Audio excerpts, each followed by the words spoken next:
Cinema serial താരം ശ്രീവിദ്യ മുല്ലശ്ശേരിക്ക് എതിരെ arrest warrant എന്ന റിപ്പോർട്ട്.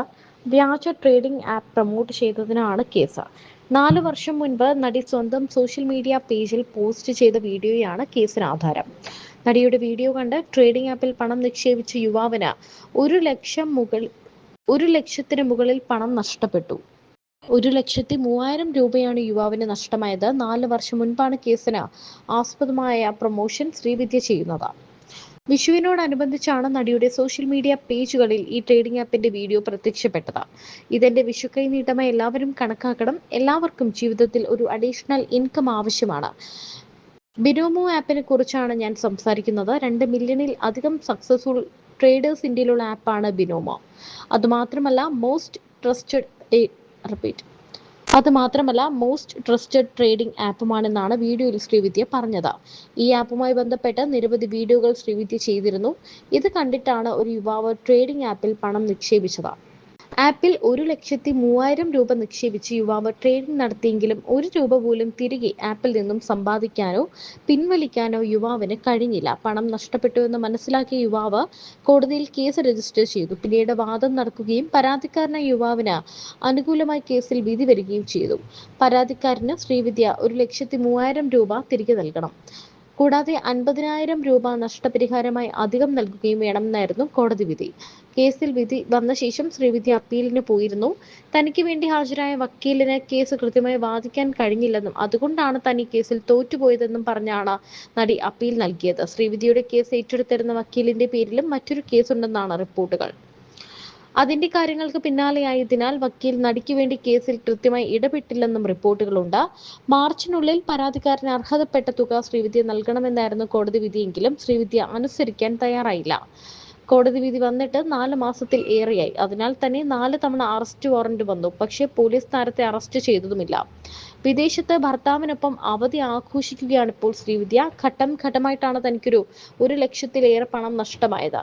ശ്രീവിദ്യ പറയുന്നത് പോലെയൊന്നും ആ ആപ്പിൽ നിന്നും പണം പിൻവലിക്കാൻ കഴിയില്ല. പലതരം റൂൾസ് അതിലവർ വെച്ചിട്ടുണ്ട്. അതിനാൽ തന്നെ ശ്രീവിദ്യ പരസ്യത്തിൽ പറഞ്ഞ കാര്യങ്ങൾ തെറ്റാണ്. അതുപോലെ മോസ്റ്റ് ട്രസ്റ്റഡ് ട്രേഡിംഗ് ആപ്പ് ആണെന്നും പറയുന്നുണ്ട്. വിശ്വസിക്കാൻ പറ്റുന്ന ആപ്പ് അല്ല. മാത്രമല്ല ഈ കമ്പനിക്ക് ഇന്ത്യയിൽ അഡ്രസ് പോലുമില്ല എന്നാണ് പരാതിക്കാരനായ യുവാവ് കേസിനെ കുറിച്ച് സംസാരിക്കവേ പറഞ്ഞത്. കാസർഗോഡ് സ്വദേശിനിയാണ് ശ്രീവിദ്യ. സംവിധായകൻ രാഹുലിനെ വിവാഹം ചെയ്ത ശേഷം കൊച്ചിയിലാണ് സ്ഥിരതാമസം. സിനിമകളിലും സീരിയലുകളിലും അഭിനയിച്ചിട്ടുണ്ടെങ്കിലും സ്റ്റാർ മാജിക് ഷോയാണ് ശ്രീവിദ്യയ്ക്ക് ജനപ്രീതി നേടിക്കൊടുത്തത്. ഇത്തരത്തിൽ നിരവധി ആപ്പുകളും ഗെയിമുകളുമൊക്കെ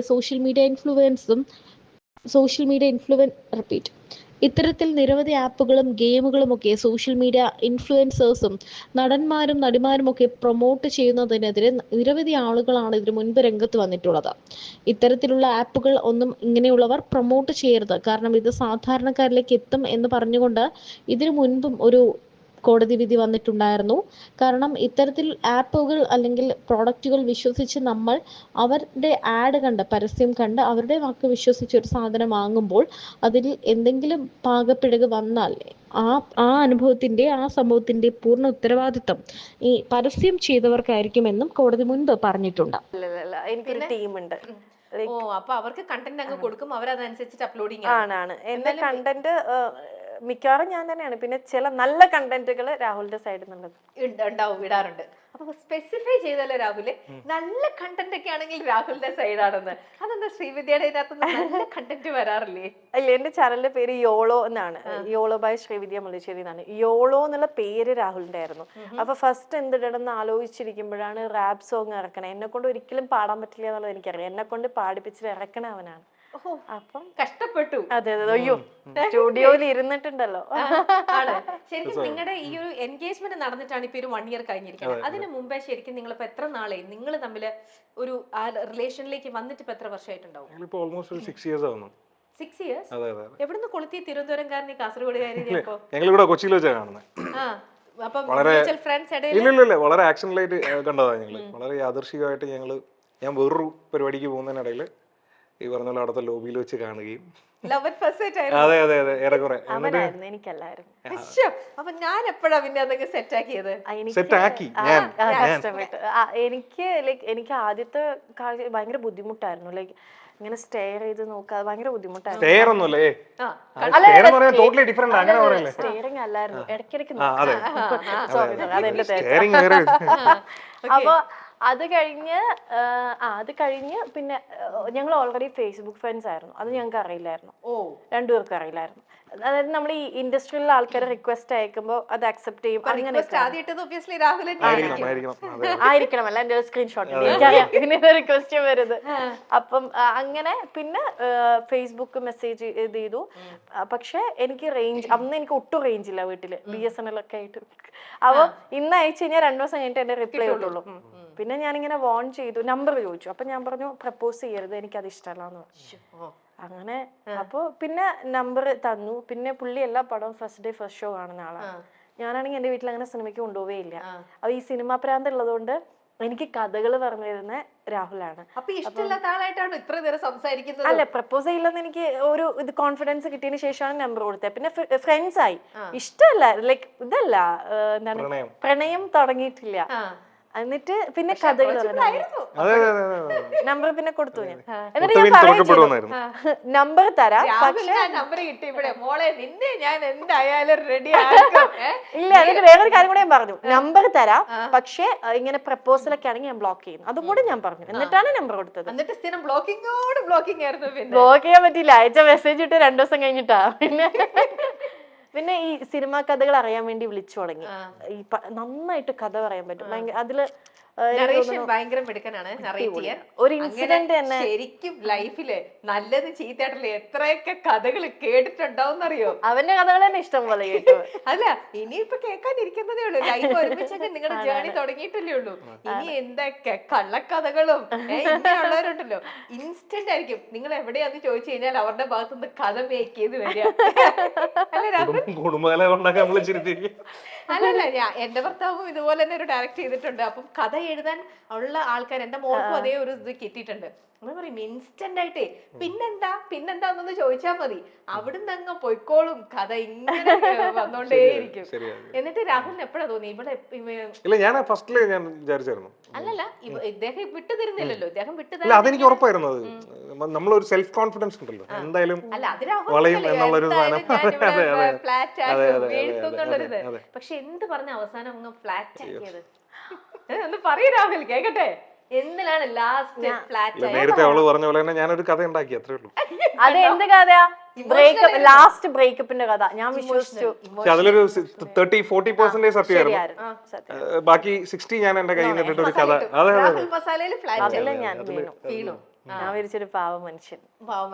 അപ്പൊ അതില് പെണ്ണ് എന്നെ ഇട്ടിട്ട് പോയി എന്നുള്ള രീതിയിൽ ഞാൻ ഇങ്ങനെ ഡൗൺ ആയി. സഹായിക്കൂ, എന്നെ മാനസികമായി സഹായിക്കൂ പ്ലീസ്, സപ്പോർട്ട് ചെയ്യൂ, എന്നെ സപ്പോർട്ട്. അയ്യോ, ആണോ? എങ്ങനെ വിളിക്കണേ? നന്ദൂന്ന്. ആണോ? അന്നേ വിളിച്ചിരുന്നത് ആ പേരാണോ? ആണ്. കാരണം ഇവന്റെ അമ്മ അത്യാവശ്യം എന്റെ അടുത്ത് കമ്പനി ആയിരുന്നു. അപ്പൊ ഇപ്പഴും ഞാൻ പപ്പാമ്മ വിളിക്കുക. പപ്പാമ്മ നന്ദൂന്നാണ് വിളിക്കുക. അവന്റെ ഫ്രണ്ട്സ് മൊത്തം നന്ദൂന്നാ വിളിക്കുക. ആണ്. നാട്ടിലും വീട്ടിലൊക്കെ നന്ദുവാണ്. ഞാൻ ചിന്നുവാണ്. ലൈക്ക് അപ്പൊ പിന്നെ നമ്മൾ അങ്ങനെ തന്നെ വിളിക്കാൻ തുടങ്ങി. എന്നെ ക്ലോസ് ആയിട്ടുള്ള എല്ലാരും ചിന്നുന്ന് വിളിക്കാം. അങ്ങനെ തന്നെ നാട്ടില് ഫ്ലെക്സ് നന്ദു.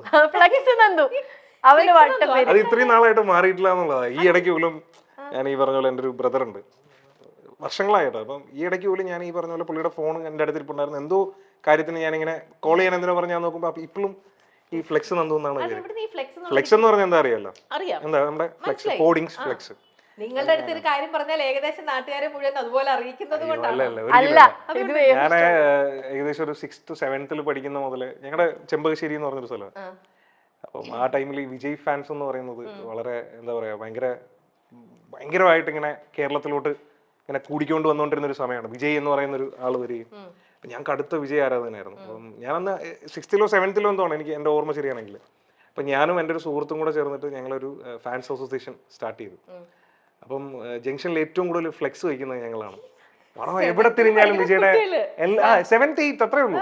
ഞങ്ങൾ ഈ സ്കൂൾ ബസ്സിനൊക്കെ തരുന്ന ഫീസ് അടിച്ചു മാറ്റിയാണ് ഈ ഫ്ലെക്സ് അടിക്കുന്നതും പരിപാടിയൊക്കെ. അങ്ങനെ അങ്ങനെ വീണ പേരാ ഫ്ലെക്സ് നന്ദു എന്നുള്ളത്. ഫ്ലെക്സ് നന്ദു. രണ്ടുപേരുണ്ട്, നന്ദു ഫ്ലെക്സ് നന്ദുവും നന്ദു വിജയ് ഫാൻസ്. ഇപ്പോഴും അത് അതേപോലെ തന്നെ ഉണ്ടെന്നുള്ളതാണ്. വിജയ് ഫാനാണ്, എല്ലാ വിജയ് പടം പക്ഷെ ഫ്ലെക്സ് അടിക്കാറില്ല, വിജയ് ഫ്ലെക്സ് ഫാനാണ്. അടിക്കുന്നില്ല, അല്ലാതെ തന്നെ വിജയ് ഫാനായിട്ട് പോകണം. ഓക്കെ ചിൽ. അപ്പൊ നമുക്ക് നമ്മുടെ ഈ ഒരു ഇന്നത്തെ ഈ ഒരു സുന്ദരനും നീയും സുന്ദരി ഞാനും, അല്ല സുന്ദരി ഞാനും സുന്ദരൻ നീയും, ഓക്കെ.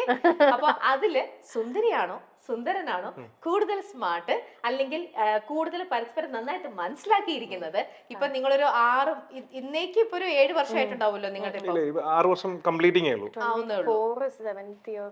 തുടങ്ങുന്നേ ഉള്ളൂ. ഓക്കെ. അപ്പൊ എനിവേ അപ്പൊ 6 ഇയേഴ്സ് കംപ്ലീറ്റ് ചെയ്തു. 6 ഇയേഴ്സിൽ നിങ്ങൾ പരസ്പരം എത്രത്തോളം മനസ്സിലാക്കിയിട്ടുണ്ട്, അറിഞ്ഞിട്ടുണ്ട് എന്നൊക്കെ അറിഞ്ഞിട്ടുണ്ടെന്നുള്ളത് ചെറിയൊരു ടെസ്റ്റ് ചെയ്യാൻ പോവാണ് കേട്ടോ. ചെറിയൊരു റൗണ്ട്. ഓക്കെ. ഈ റൗണ്ടില് തെറ്റിച്ചിട്ട് ആൻസർ പറഞ്ഞു കഴിഞ്ഞാൽ ചെറിയ പനിഷ്മെന്റ് ഒക്കെ ഉണ്ടാവും കേട്ടോ. ചെറുതായിട്ട് നമുക്ക് അഫോർഡ് ചെയ്യാൻ പറ്റുന്ന പനിഷ്മെന്റേ ഉള്ളൂ. പക്ഷെ കറക്റ്റ് ഉത്തരം പറഞ്ഞു കഴിഞ്ഞാൽ നിങ്ങൾക്ക് അഫോർഡ് ചെയ്യാൻ പറ്റാത്ത അത്രയും നല്ല കുറെ ഗിഫ്റ്റ് നമ്മൾ തരുന്നുണ്ടാവും. നിങ്ങൾക്ക് അഫോർഡ് ചെയ്യാൻ പറ്റാത്തൊന്നുമല്ല, ഞാൻ കുറച്ച് മസാല ഇട്ട് പറഞ്ഞതാ. ഓക്കെ. അപ്പൊ നമ്മുടെ ഫസ്റ്റ് റൗണ്ട് എന്ന് പറയുന്നത്, ഞാനൊരു പിക്ചർ കാണിക്കും. ഞാനല്ല, നിങ്ങൾ ഒരാൾ അങ്ങോട്ടും ഇങ്ങോട്ടും പിക്ചർ കാണിച്ചു കൊടുക്കണം.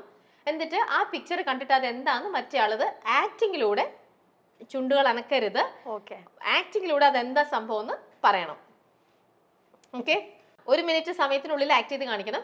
പനിഷ്മെന്റ് നമുക്ക് ഇവിടെ പെയിന്റിംഗ് കിടക്കാണ്, നിങ്ങളെ കൂടെ പനിഷ്മെന്റ് എന്താണെന്നറിയോ?